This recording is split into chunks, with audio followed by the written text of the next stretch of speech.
कहानी की शुरुआत होती है सन 1962 से, जहां हमें पैसिफिक ओशन के बीचों बीच एक बहुत ही बड़ा शिप दिखाया जाता है जिसका नाम एंटोनिया ग्राजा है। इस शिप पर टोटल 600 पैसेंजर्स मौजूद हैं जो न्यूयॉर्क की तरफ जा रहे हैं। इस शिप में पार्टी चल रही होती है जहां एक बहुत ही खूबसूरत सिंगर गाना गा रही होती है और सभी लोग उस सिंगर के गाने को एंजॉय करते हुए मजे से डांस कर रहे होते हैं। शिप पर मौजूद सभी लोग बहुत ज्यादा खुश थे, लेकिन इन्हें पता नहीं था कि कुछ मिनट बाद उनके साथ कुछ ऐसा होने वाला है जिसके बारे में सोचने से भी डर लगता है। तभी हम देखते हैं कि एक आदमी इंजन रूम से एक लीवर ऊपर की तरफ उठाता है। लीवर के ऊपर उठते ही एक तेज नुकीला वायर टाइट होकर सब लोगों के आर पार चला जाता है। देखते ही देखते सब लोगों के बॉडी के 2 टुकड़े होने लगते हैं। यह एक बहुत ही दर्दनाक माहौल था जहां चारों तरफ खून ही खून फैला हुआ था। एक बच्ची जिसका नाम केटी है वो बच जाती है क्योंकि उसकी हाइट कम थी, जिस वजह से वायर उसके सर के ऊपर से होता हुआ गुजर जाता है। इसके बाद हमें 40 साल के बाद का सीन दिखाया जाता है जहां हम कुछ लोगों को देखते हैं जो एक टग बोट की मदद से एक बड़े शिप को खींच कर ले जा रहे होते हैं। तभी अचानक वो पुराना शिप डूबने लगता है। यह देखकर ग्रुप का लीडर अपनी टीम में से एक लड़की जिसका नाम मर्फी है उसे उस पुराने शिप पर भेज देता है ताकि मर्फी उस पुराने शिप को जिस वायर से बांध कर ले जाया जा रहा था उसे आजाद कर दे, वरना अगर यह पुराना शिप डूब गया तो उसके साथ साथ इनकी ये टग बोट भी डूब जाएगी। मर्फी जब उस पुराने शिप पर पहुंचती है तो उसे पता चलता है कि पुराने शिप के निचले हिस्से में दरार पड़ चुकी है, जिस वजह से शिप में तेजी से पानी भरता जा रहा है और अगले 5 मिनट में यह शिप पानी में डूब जाएगा। मर्फी ये बात अपनी टीम के लीडर को बताती है। ये सुनकर टीम का लीडर मर्फी को ऑर्डर देता है कि जिस वायर से हम इस शिप को खींच रहे हैं उस वायर को आजाद कर दो और फौरन वहां से निकलकर हमारे पास टग बोट पर पहुंचो, क्योंकि हम इस पुराने शिप को छोड़कर जाने वाले हैं। तभी टीम के 2 और साथी भी मर्फी के पास पहुंच जाते हैं और वो भी मर्फी को बाहर निकलकर शिप को छोड़ने के लिए कहते हैं, लेकिन इस शिप को ढूंढने में उन्हें 3 महीने लगे थे, जिस वजह से मर्फी इतनी आसानी से इस शिप को छोड़कर नहीं जाने वाली थी। वो शिप को बचाने के लिए नीचे पानी में कूद जाती है, जिसे देखकर ऊपर बैठे 2 साथी भी औजार लेकर मर्फी के पीछे कूद जाते हैं। ये तीनों जैसे तैसे करके शिप को डूबने से पहले ही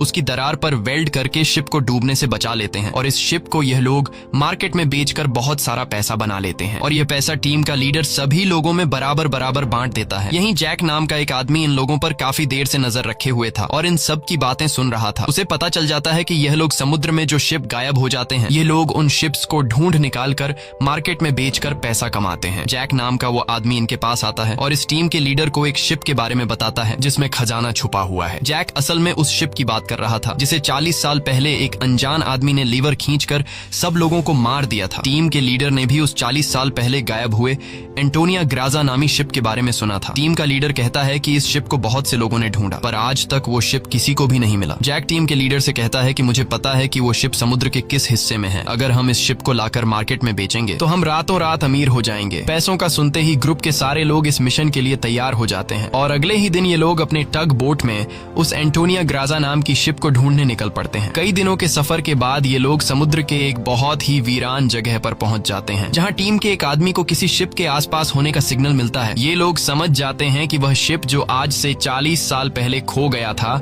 वह यहीं कहीं पर है। थोड़ा ही आगे बढ़ने पर इनके सामने एक बहुत ही बड़ा शिप आ जाता है। ये वही शिप है जिसे हमने कहानी की शुरुआत में देखा था और ये शिप पिछले 40 सालों से समुद्र में गायब हो गया था। इस शिप को देखकर ये सभी लोग बहुत ज्यादा खुश हो जाते हैं और उन्हें लगता है कि इस शिप को बेचकर ये लोग माला माल हो जाएंगे। अब टीम का लीडर 2 लोगों को टग बोट में ही रहने के लिए कहता है और खुद कुछ साथियों के साथ उस पुराने शिप की जांच के लिए अंदर चला जाता है। अंदर जाते ही इन लोगों को बहुत ही अजीब सी आवाज आने लगती है जिसे सुनकर ये लोग घबरा जाते हैं। इसके बाद टीम का लीडर अपने साथियों को आगे बढ़ने के लिए कहता है। ये लोग उस आवाज को फॉलो करते हुए एक बड़ी सी घड़ी के पास पहुंचते हैं जहां ये लोग देखते हैं कि उस घड़ी का कांटा अभी भी हिल रहा है। कुछ देर बाद अचानक उस घड़ी का कांटा रुक जाता है। यह देखकर उन्हें कुछ अजीब लगता है। अब ये लोग शिप की ओर जांच करने के लिए आगे बढ़ते हैं। अंदर ये जहाज पूरी तरह से बिखर चुका था, जहां सारी चीजें टूट चुकी थीं और जहाज के लोहे में जंग लग चुका था। ये लोग जब आगे बढ़ रहे होते हैं तब उनका एक साथी नीचे फ्लोर टूटने की वजह से गिरने ही वाला होता है कि तभी मर्फी उसे पकड़ लेती है और जब मर्फी अपने साथी को ऊपर खींचती है तब उससे नीचे एक लड़की दिखाई देती है। ये वही लड़की है जो आज से 40 साल पहले यानी कि सन 1962 में शिप में अकेली बची थी, जिसके सिर के ऊपर से वायर गुजरा था। लेकिन हैरान करने वाली बात यह थी कि 40 साल बाद भी उसकी उम्र उतनी ही थी। थी, जिसका मतलब यह है कि यह उस लड़की की आत्मा है। मर्फी उस लड़की को जब दोबारा देखती है तो वह लड़की अचानक कहीं गायब हो जाती है। अब ये लोग जैसे तैसे करके अपनी साथी को ऊपर की ओर खींच देते हैं। यहाँ मर्फी को कुछ समझ नहीं आता कि उसने जो देखा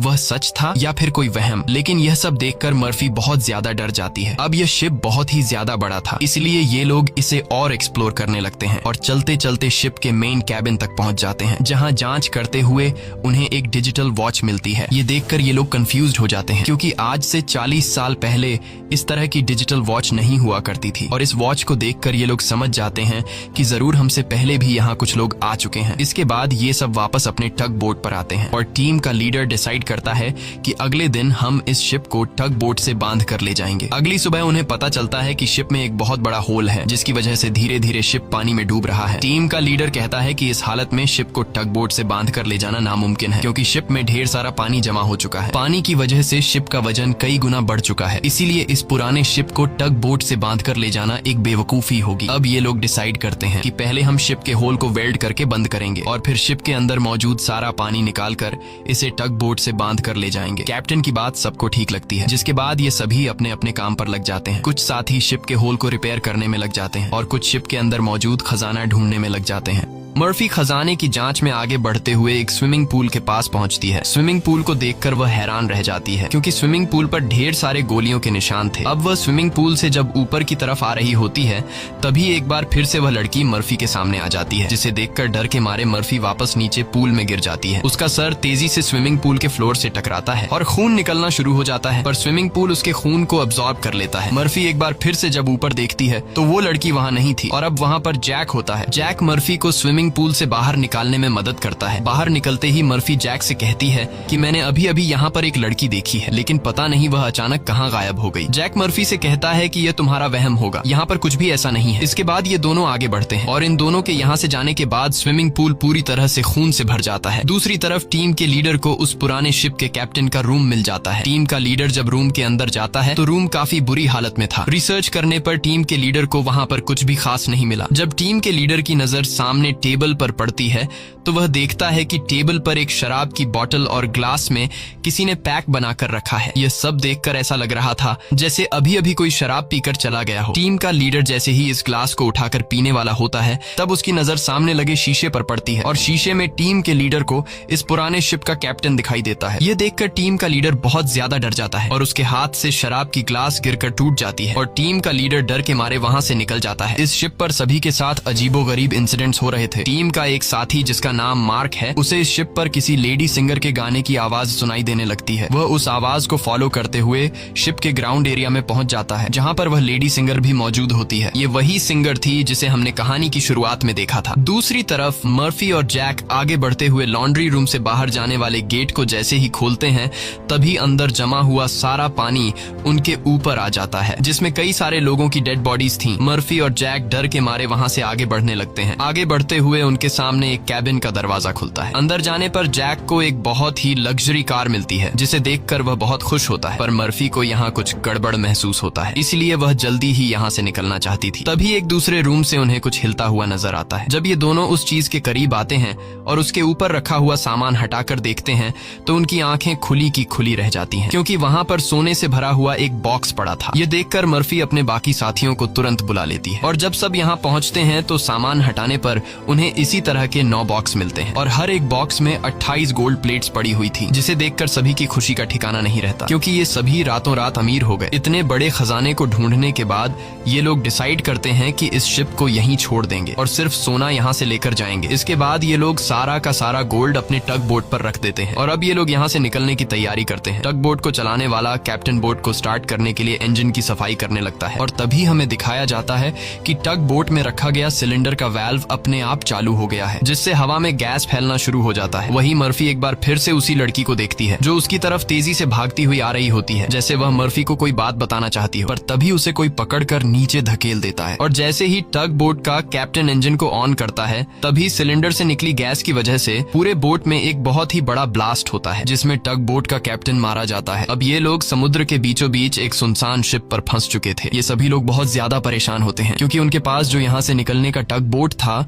वह वह पूरी तरह से तबाह हो चुका था। इनका एक साथी जिसका नाम मार्क है, वो अपनी गर्लफ्रेंड की फोटो देखकर बहुत ज्यादा परेशान हो जाता है, क्योंकि 2 हफ्ते बाद उनकी शादी होने वाली थी और अब उसे लगता है कि वह कभी भी यहाँ इस शिप से बचकर नहीं जा पाएगा। परेशानी में मार्क वहाँ रखी कई साल पुरानी शराब पीने लगता है। दूसरी तरफ मर्फी भी कंफ्यूज्ड होती है कि उसे बार बार वह लड़की क्यों दिखाई दे रही है। इसीलिए मर्फी उस लड़की के बारे में जानने की कोशिश करती है। वह शिप के डेटा में पैसेंजर्स के नाम चेक करती है, जिससे उसे पता चल जाता है कि जो लड़की उसे दिखाई दे रही है उसका नाम केटी है। रिसर्च करते हुए वह केटी के रूम तक पहुंच जाती है, जहां अलमारी का दरवाजा खोलते हुए उसे केटी का ढांचा मिल जाता है, जिसे देखकर मर्फी बहुत ज्यादा डर जाती है। फिर जैसे तैसे करके मर्फी खुद को संभालती है और उस ढांचे के गले में लटके लॉकेट को उतार कर देखती है, जिसमें उस छोटी लड़की के पेरेंट्स की फोटो थी जो उसके पीछे ही खड़ी थी। उसे देखकर मर्फी को एक जोरदार झटका लगता है। केटी कहती है कि वह लॉकेट बंद मत करना, क्योंकि बहुत साल बाद मैं अपने मॉम डैड को देख रही हूँ। मर्फी को अब भी यकीन नहीं हो रहा था कि वो एक मरी हुई लड़की से बात कर रही है, पर जब वह लॉकेट को केटी के हाथ में देने लगती है तो लॉकेट केटी के हाथ से आर पार चला जाता है और अब जाकर मर्फी को यकीन हुआ कि यह लड़की कोई इंसान नहीं बल्कि एक आत्मा है। केटी मर्फी को बताती है कि इस शिप पर और भी कई सारे लोगों की आत्मा कैद है और तब तक यह सोल यहाँ से आजाद नहीं हो सकती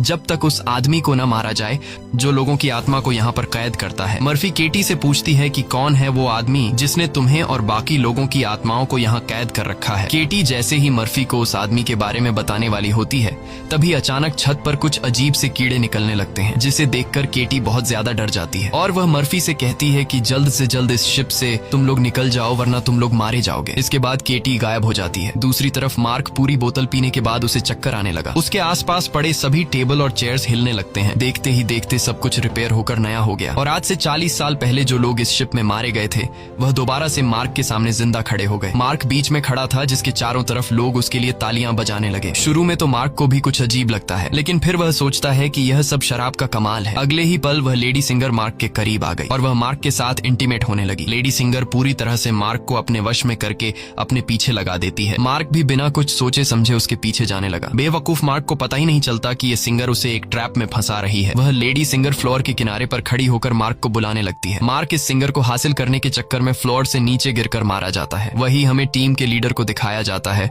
जो इस पुराने शिप के कैप्टन के रूम में बैठा होता है। तभी वह देखता है कि शराब की बोतल अपने आप ही सरकने लगी। कुछ देर बाद उसके सामने इसी शिप के कैप्टन की आत्मा आ जाती है। यह देखकर टीम का लीडर काफी ज्यादा घबरा जाता है। तब शिप का कैप्टन उसे ग्लास में शराब डालकर पीने के लिए देता है। साथ ही वह उसे फोटो देता है जिसमें एक शिप होता है जिसका नाम लोरली है। कैप्टन बताता है कि आज से कई साल पहले हमारे पास एक आदमी आया था जिसने हमें लोरली शिप के बारे में बताया। उसने कहा कि लोरेलाई शिप में बहुत ही बड़ा खजाना छुपा हुआ है। जब हमने लोरेलाई शिप को रेस्क्यू किया तब हमें सच में वो सारा खजाना मिला। कैप्टन टीम के लीडर को एक दूसरी फोटो दिखाते हुए कहता है कि ये वो आदमी है जिसने हमें लोरेलाई शिप का बताया था। टीम का लीडर उस आदमी की फोटो देखकर उसके गले में सांसें अटक जाती हैं, क्योंकि वह आदमी कोई और नहीं बल्कि जैक था और ये फोटो 40 साल पुरानी थी। 40 साल गुजरने के बाद आज भी उसके उम्र में कोई बदलाव नहीं हुआ। वह फोटो में बिल्कुल वैसा ही दिख रहा था जैसे 40 साल पहले दिखता था। अब टीम का लीडर समझ जाता है कि जैक कोई इंसान नहीं बल्कि एक भूत है। ये सब समझते ही टीम का लीडर जल्द ही अपनी टीम को इस शिप से निकालना चाहता था। वह जल्दी से अपने साथियों को ढूंढने लगता है, पर तभी उसके सामने उसका वही साथी आ जाता है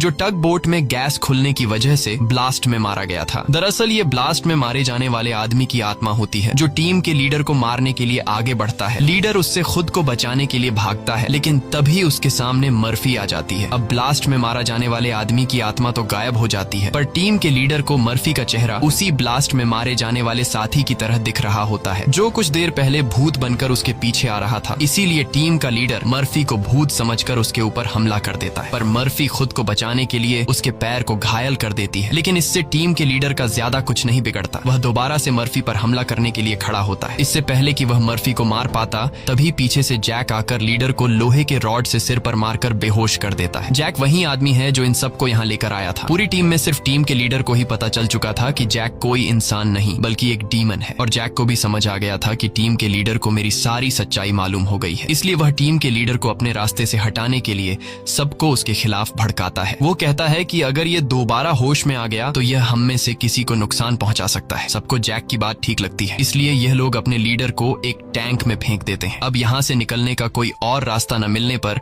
यह लोग प्लान के मुताबिक शिप को रिपेयर करने के काम में लग जाते हैं। जल्द ही शिप में जिस सुरंग से पानी अंदर आ रहा था उस सुरंग को यह लोग वेल्ड कर देते हैं और पंप के जरिए जहाज के अंदर जमा हुआ पानी बाहर बाहर निकालने लगते हैं। मर्फी देखती है कि उनका एक साथी जिसका नाम मार्क है वो कहीं भी नहीं दिखाई दे रहा, इसलिए मर्फी उसे ढूंढने निकल पड़ती है। तभी उसके सामने उस लड़की की आत्मा एक बार फिर से आ जाती है, जो उसे दिखाती है कि तुम जिस आदमी को ढूंढ रही हो वह मर चुका है। यह मार्क होता है जो लेडी सिंगर को पाने के चक्कर में मारा गया। और अब यह लड़की मर्फी के कंधे पर हाथ रखकर उसे 1962 की उस रात में ले जाती है जहां यह सारा इंसिडेंट हुआ था, जब सबके सब शिप में मारे गए थे। उस रात शिप पर मौजूद सभी लोगों को बहुत ही बेरहमी से मारा गया था और यह सब एक ग्रुप कर रहा था जिसका मकसद था इस शिप पर मौजूद सारा गोल्ड चुराना। इन लोगों ने कुछ लोगों को खाने में जहर मिलाकर मार डाला, कुछ लोगों को वायर से काटकर उनके 2 टुकड़े कर दिए और कुछ को गोलियों से छलनी कर दिया गया। इनके कहर से केटी भी नहीं बच पाई। उन्होंने केटी को उसके रूम में ले जाकर फांसी पर लटका दिया। इन सब के पीछे थी वही लेडी सिंगर जिसने गोल्ड लूटने के लिए यह पूरा प्लान बनाया था और अपने लोगों की मदद से उसने शिप पर मौजूद सभी लोगों को मार डाला। अब सारा गोल्ड उनके कब्जे में था। शिप का ऑफिसर भी लेडी सिंगर से मिला हुआ था। लेडी सिंगर के एक इशारे पर वह अपने ही साथियों को मार देता है, लेकिन जैसे ही वह मुड़ता है लेडी सिंगर उसे भी गोली मार देती है। लेडी सिंगर को लगता है कि सारा गोल्ड अब उसी का हो चुका है क्योंकि शिप पर मौजूद सभी लोग मारे जा चुके थे। लेकिन यही एंट्री होती है एक ऐसे आदमी की जो इस पूरे गेम का मास्टरमाइंड था और वह लोहे की चेन से लेडी सिंगर को लटकाकर मार देता है। मर्फी केटी की मदद से ये सब देख रही होती है और तभी वह इस गेम के मास्टरमाइंड को भी देख लेती है, जिसे देखकर मर्फी शॉक हो जाती है क्योंकि वो आदमी कोई और नहीं बल्कि जैक है जो इन्हें गोल्ड का लालच देकर यहाँ पर लेकर आया, क्योंकि शिप में छेद हो चुका था और शिप धीरे धीरे पानी में डूब रही थी। इसलिए शिप को बचाने के लिए कुछ ऐसे लोगों की जरूरत थी जो शिप को डूबने से बचा सके। इसलिए जैक ने चालाकी से इन्हें यहाँ लाया। अब शिप पूरी तरह से ठीक हो चुकी थी, इसलिए जैक को अब इन लोगों की कोई जरूरत नहीं थी और अब वह इन सबको भी मार देगा। यह सब समझते ही मर्फी को याद आता है कि हमने जैक की बातों में आकर अपने लीडर को टैंक में बंद कर दिया था। अब मर्फी अपने लीडर की जान बचाने के लिए उसके पास दौड़ कर जाती है, लेकिन अब टैंक में पानी भरने की वजह से लीडर की मौत हो गई होती है। मर्फी अपने लीडर को बचाने के लिए टैंक का कांच तोड़ने की कोशिश करती है, पर टैंक का कांच बहुत ही मजबूत था, इसलिए लाख कोशिश करने के बावजूद भी लीडर को बचा नहीं पाती। इसके बाद मर्फी अपने एक साथी के पास आती है जिसका नाम डॉज है। मर्फी डॉज को जैक की सारी सच्चाई बता देती है और कहती है कि जैक तुम्हें जहां भी नजर आए उसे शूट कर दो, मैं अपने एक और साथी को ढूंढने जा रही हूँ। मर्फी के जाने के कुछ देर बाद जैक डॉज के सामने आ जाता है, जिसे मर्फी ने कहा था कि जैक जहां भी नजर आए उसे शूट कर दो। डॉज जैक से कहता है कि यहीं पर खड़े रहो और अपनी जगह से हिलना मत। ये सुनकर जैक समझ जाता है कि मर्फी ने इसे मेरी सारी सच्चाई बता दी है। तब जैक डॉज को बातों में उलझाकर डॉज से बंदूक छीनने की कोशिश करता है, लेकिन डॉज जैक की होशियारी समझ जाता है और वो फौरन जैक पर बंदूक की गोली चला देता है, जिससे जैक दूर जा गिरता है। जिसके बाद डॉज जैक के पास आता है और देखता है कि जैक मारा जा चुका है। यह देखकर डॉज वहां से चला जाता है, लेकिन हम देखते हैं कि जैक अभी भी मरा नहीं है। दूसरी तरफ मर्फी अपने जिस साथी को ढूंढने गई थी, मर्फी को पता चल जाता है कि वो पानी में मारा गया है। अब डॉज के अलावा मर्फी के सारे साथी मारे जा चुके थे, इसलिए मर्फी डिसाइड करती है कि वो इस पूरे शिप को तबाह कर देगी। जिसके बाद मर्फी शिप के हर एक कोने में बॉम्ब फिट करने लग जाती है और तभी उसके पास डॉज आ जाता है। डॉज मर्फी को बताता है कि मैंने जैक को मार दिया। ये सुनकर मर्फी कहती है कि जैक नहीं मरने वाला है, क्योंकि जैक कोई इंसान नहीं बल्कि एक डीमन है, इसलिए हमें यह पूरी शिप ब्लास्ट करनी होगी ताकि जैक हमारी तरह और किसी इंसान को यहाँ लाकर न फंसा सके। और जैक ने जितने भी सोल्स को इस शिप में कैद कर रखा है वो सभी आजाद हो जाएंगे। डॉज यहाँ पर गुस्से से मर्फी को समझाता है कि हमें शिप को ब्लास्ट नहीं करना चाहिए, क्योंकि इस तरह से शिप में रखा सारा गोल्ड बर्बाद हो जाएगा और हमें बिना गोल्ड हासिल किए खाली हाथ घर लौटना होगा। मर्फी कहती है कि यह गोल्ड दरअसल जैक का एक चाल है जो हम यहाँ से कभी भी नहीं ले जा पाएंगे, इसलिए मुझे हर हाल में यह शिप ब्लास्ट करनी होगी। अब जैक समझ जाता है कि मर्फी किसी भी हाल में नहीं मानने वाली, इसलिए जैक अपने असली रूप में आ जाता है, जिससे हम समझ जाते हैं कि जैक ने डॉज को भी मार दिया था। जैक उसे बताता है कि तुम्हारा और मेरा काम एक ही है। जिस तरह से तुम समुद्र में फंसी हुई शिप्स को जमा करती हो, उसी तरह से मैं सोल्स को जमा करता हूँ। पहले मैं भी इंसान था, लेकिन मैंने बहुत पाप किए, जिसके बदले मुझे यह काम दिया गया और अब मैं सोल कलेक्टर हूँ, जिसके लिए मुझे शिप की जरूरत है और मैं नहीं चाहता कि तुम इस शिप को ब्लास्ट करो। जैक मर्फी को एक चांस देता है। वो कहता है कि जाओ, मैं तुम्हें नहीं मारूंगा, लेकिन बदले में तुम्हें इस शिप को ब्लास्ट नहीं करना होगा। पर मर्फी उसकी बात नहीं मानती, जिसके बाद जैक एक लोहे के रॉड से उस पर हमला कर देता है, जिससे मर्फी नीचे गिर जाती है। अब जैसे ही जैक मर्फी को मारने के लिए आगे बढ़ता है, तब मर्फी एक तीर चलाकर उस बॉम्ब वाले रिमोट पर निशाना लगाती है और खुद फौरन पानी में कूद जाती है। जिसके बाद शिप में एक बहुत बड़ा ब्लास्ट होता है। ब्लास्ट की वजह से शिप पानी में डूबने लगती है और मर्फी पानी के अंदर शिप के नीचे फंस चुकी होती है। अब उसे बाहर निकलने का कोई रास्ता नहीं दिखता और उसकी सांसें भी फूलने लगती हैं। पर तभी वहां पर केटी की आत्मा आती है, जो मर्फी को हाथ से पकड़कर ऊपर का रास्ता दिखाती है। तब मर्फी मर्फी देखती है कि जैक ने जितने भी सोल्स को कैद कर रखा था वो सभी सोल्स आजाद हो गई हैं। मर्फी बड़ी मुश्किल से ऊपर सरफेस पर आ जाती है और वो देखती है कि शिप में जितने भी सोल्स थे वो सब अपनी असली दुनिया में जाने लगे हैं। दरअसल यहाँ जितने भी सोल्स थे वो सभी जैक के गुलाम थे। सिर्फ केटी की सोल उसकी गुलाम नहीं बन पाई क्योंकि केटी की सोल पवित्र थी, जिस वजह से जैक उस पर ज्यादा कंट्रोल नहीं कर पा रहा था। इसीलिए केटी की सोल बार बार मर्फी की मदद कर रही थी। यहाँ मर्फी एक बॉक्स के सहारे समुद्र में तैरती रहती है और तभी वो एक शिप तक पहुंच जाती है जो शिप उसे रेस्क्यू कर लेता है। जब उसे पोर्ट पर लाया जाता है तो वह अपनी एम्बुलेंस से देखती है कि जैक अभी भी जिंदा है और शिप का जितना भी गोल्ड था वो उस गोल्ड को एक दूसरे शिप में ट्रांसफर कर रहा है ताकि उस गोल्ड के लालच में वो और भी लोगों को मार सके और उनकी आत्माओं को कैद कर सके। इसी के साथ ये कहानी खत्म हो जाती है। अगर आपको हमारी वीडियो अच्छी लगी हो तो हमारे चैनल को सब्सक्राइब और वीडियो को लाइक जरूर कीजिएगा।